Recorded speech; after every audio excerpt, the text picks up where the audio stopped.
Welcome to Morning Live. Good morning to you. Talk to me about, before it's about your life. It's a memoir. But how did the story come about? When did you finally decide to put pen to paper?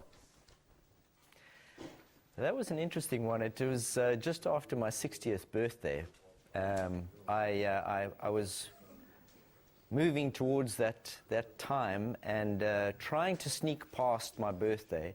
And my wife said, no, you can't do that. You really have to have a good birthday party on your 60th. So we decided to have a big party, and we decided to have it in the aquarium.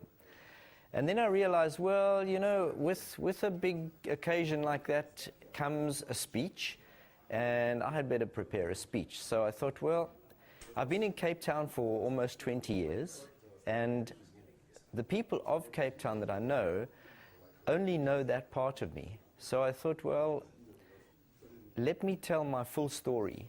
So I put together a presentation that night, and a number of people came up to me afterwards and said, you really should write that, as they do with so many people.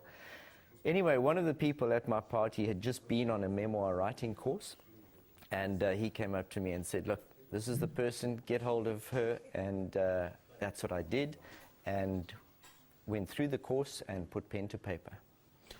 You have what I describe as serious luck. I don't know if you think of it exactly the same. Do you think you're a very lucky person?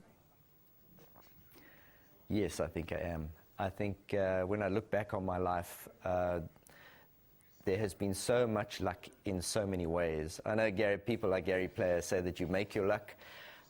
Yes, I believe that too. I think that the choices that I made were very good for me, but at the same time, there were life-threatening times on occasion, and that's where luck really plays a big part.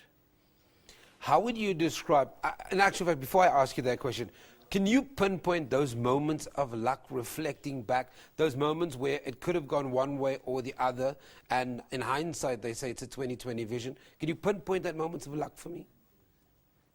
Well, a couple of them would be disasters at sea. I think when I was in the Navy in 1970, I was on a tuna boat that sank miles off Cape Point. We were the only boat out there at that time, and it's a very lonely place to be in rough weather. And the luck there was that the boat that rescued us was the only boat in Simonstown with radar at that time. And it just so happened that they were filming a Caltex advertisement in the bay. The bay was full of fog, and they radioed us and said, what is it like out there? And we said, it's great. The one boat decided to go back to Cape Town. The other boat decided to come out and film out where we were. If that decision hadn't been made, I wouldn't be sitting here. The second one would be another rescue. Just after starting my career in marine biology, I was on a ski boat off Richards Bay that sank, and we spent 22 hours in the water. We drifted from Richards Bay to just north of Durban overnight, middle of winter, ice cold, horrible conditions. 22 hours in the water, and we were found by one of those super ore carriers, about 20-odd miles off Durban. And a number of ships had gone past us before we managed to get the attention of this carrier. And the only reason that we got their attention is that on the south coast of Natal, it's a strange situation where sometimes when the wind changes dramatically from northeast to southwest, there's a lull. And it was during that lull that we were picked up. Before then, we were a white speck in a white sea. All of a sudden, we were a white speck in a blue sea. That I call luck. You're an interesting character because you're incredibly successful now, but you failed matric, you were kicked out of university. What is the personal motto? What is your personal motto? I suppose is never to give up. If you are passionate about something in life, and you really want to do something, don't give up. Just do it.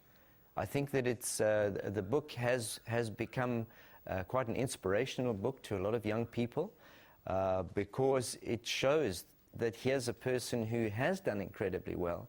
And I had a rocky start. I mean, I wasn't, when people say they're thrown out of university, I think I was thrown out in spectacular fashion. You know, I was told to just go away and never come back, and the language that was used was quite interesting. Doctor, we're going to leave it there, but we can have this conversation for another half an hour. That's Dr. Patrick Garratt, who's written an interesting memoir. It's called Crazy Adventures of a Marine Biologist. It's available in all good bookstores.